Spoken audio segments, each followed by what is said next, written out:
Breaking news. Half of Canada says yes to becoming the 51st state. You heard that right. Kevin O'Leary, the Shark Tank star and Canadian billionaire, just dropped a bombshell. He's ready to broker a deal to merge Canada with the U.S. And get this, he claims that half of Canadians are actually on board. Yup, no joke. So here's the wild idea. What if Canada, instead of just sipping maple syrup and playing hockey, joined the United States? Imagine the power of combining two of the world's largest economies and wiping out the border. O'Leary's got the vision. Think common currency, no border hassles, and all that natural resource power right up against Russia and China.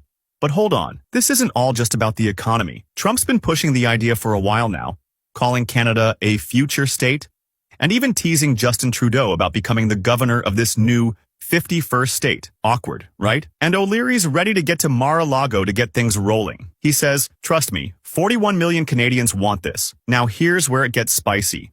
Trump claims Canadian taxes are too high and that businesses would boom if they joined the U.S. Imagine paying 60% less in taxes and having military protection like no other nation. It's almost too good to be true. What do you think? Is this a genius move to protect North America?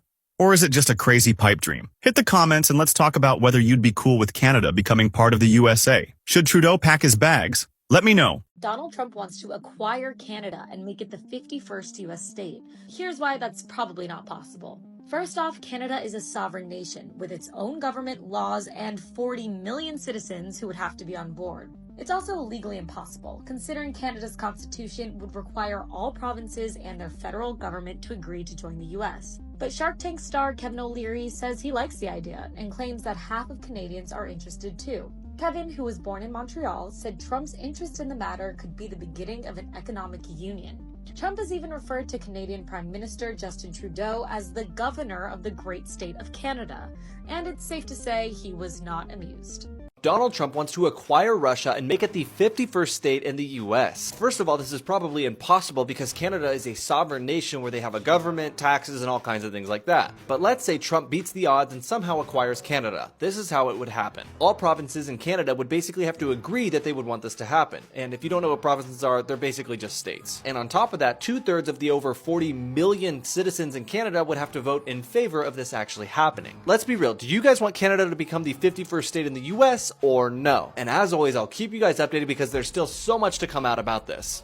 I have a message for Donald Trump from the people he likes to call the 51st state. Governor Trudeau has been on a permanent vacation since he met with you at Mar-a-Lago. He refuses to acknowledge your continuous posts about becoming the 51st state of America. Not once. He is straight up hiding, and guess what? He absolutely despises being called weak. So, in his absence, the Canadian people would like to speak to you. First of all, we do not want to become the 51st state. We acknowledge that our current leadership is weak, woke, and broke Canada. That is why a lot of Canadians would actually accept becoming the 51st state, something that was absolutely unthinkable just 9 years ago. Canadians are desperate and they're literally willing to accept anything just to get Justin Trudeau out. So the people of Canada have a proposal for you.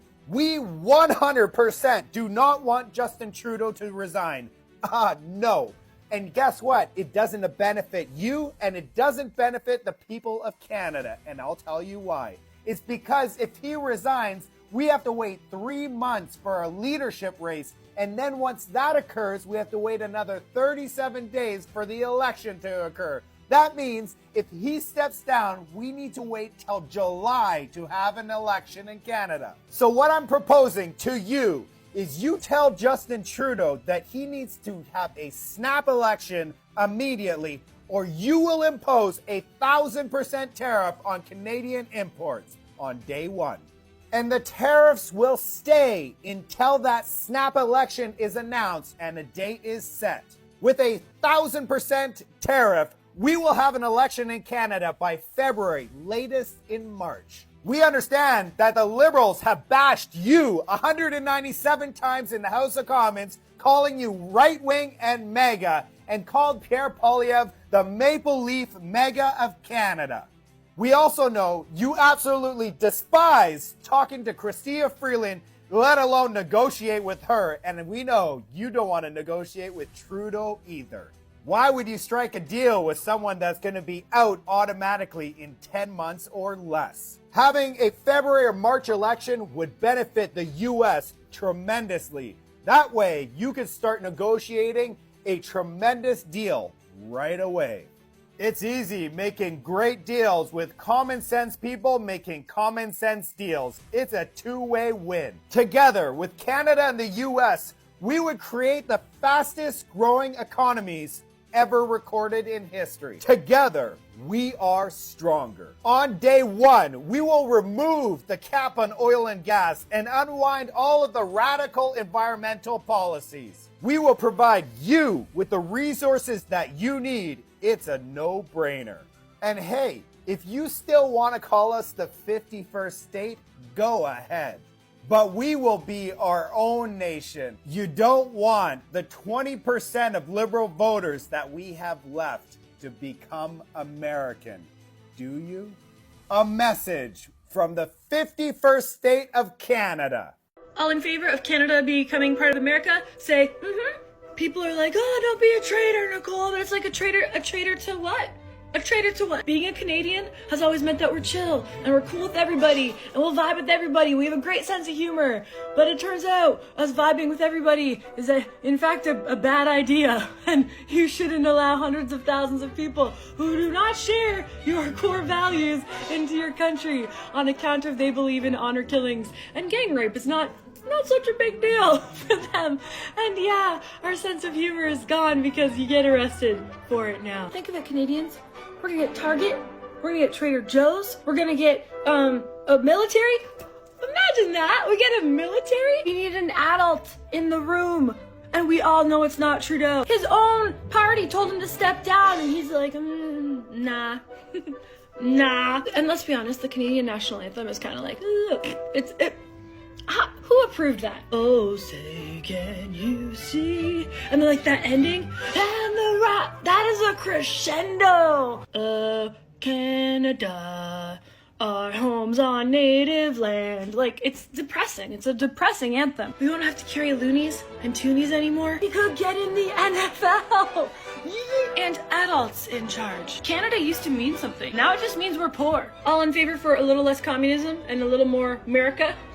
And what is Donald Trump's motivation for even mentioning that Canada could become the 51st state? Well, the time is ripe for him to do this because he knows the Canadians are in dire straits. So he knows that this is the best time to curry favor with Canadians because they're just so sick of the way their country is being run. And, you know, with Trump, no matter how the chips fall, he's always gunning for the whole stash. That's another thing about him. Like, he's not afraid to make audacious remarks, even if he thinks that they're outlandish and probably never going to happen, because it's always like, from his loyalist perspective, this is something they love about him, that he's going to go all out. And even if he doesn't get what he wants, it's just comical anyways. And people love the comedic component. Canada as the 51st state in the United States of America is a concept that I cannot get over. Like, it's asinine. I mean, you got Puerto Rico over there going, hello, but we know why they won't make them the 51st state. And then you got Canada sitting up there, you know, a completely sovereign nation that also happens to be a member of the British Commonwealth. So in the highly hypothetical situation where Canada may no longer want to be sovereign, why would they become the 51st state of the United States when they already have a link to the UK? Do they really think that Canada would pick the US over the UK? Like, it makes no sense. The UK has a lot of similar government programs and social services that may not be perfect, but they're damn sight better than what we got in the United States. The sheer hubris to assume that Canada would want to be part of the United States of America? What? They are watching us and laughing. Rightfully so. But hey, whatever. Welcome to 2025, I guess. For what it's worth, I'm so sorry, Canada, that you have to deal with our issues. But what if Canada became the 51st state of the United States? If Canada joined the U.S., the flag would gain a 51st star, and the U.S. would become the largest country in the world. covering 19 million square kilometers, overtaking Russia. Canada's 40 million people would increase the U.S. population to 373 million, keeping it third in global rankings behind India and China. Economically, Canada's 2.9 trillion GDP would make it the third wealthiest state, just after California and Texas. The U.S. defense budget would grow by $26 billion, and American dominance in the Arctic would expand, reinforcing its global influence. However, this merger would spark international concerns. Russia could bolster its Arctic military presence, while China might have to rethink its strategies in the Pacific. Mexico, heavily dependent on the U.S., would face pressure to diversify its partnerships to maintain economic stability. If Canada were to seek admission as the 51st state of the United States, the process would involve several steps, both political and legal. Firstly, the Canadian government would need to initiate discussions regarding statehood. This could involve a referendum in which Canadian citizens would vote on whether to pursue joining the U.S. If the majority supported the idea, the government would then engage in negotiations with U.S. officials. Next, the U.S. Congress would need to approve the admission of Canada as a state. This requires a formal application from Canada, followed by a review and approval process in both the House of Representatives and the Senate. A simple majority in both chambers would be necessary for passage. Additionally, the U.S. Constitution outlines certain criteria for statehood. Canada would need to agree on how to integrate its existing laws and governance structures with those of the U.S., including the distribution of congressional representation and electoral votes. Finally, if Congress approves the admission, a formal act would be passed, and Canada would officially become the 51st state of the United States. This process would involve significant political, cultural, and economic considerations, as both nations would need to navigate the implications of such a monumental change in their relationship.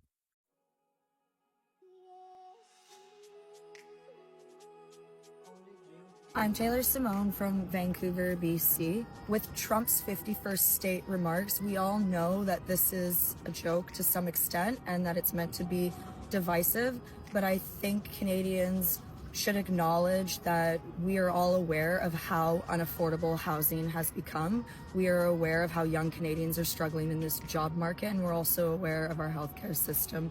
And with America being the biggest economy in the world and the highest GDP in the world, it could make sense in the future to ensure that there are more economic opportunities for Canadians. If we look at the European Union, for example, people are united in economic opportunities there. And if North America combined, we would have a higher and bigger economy for both Canada and the US.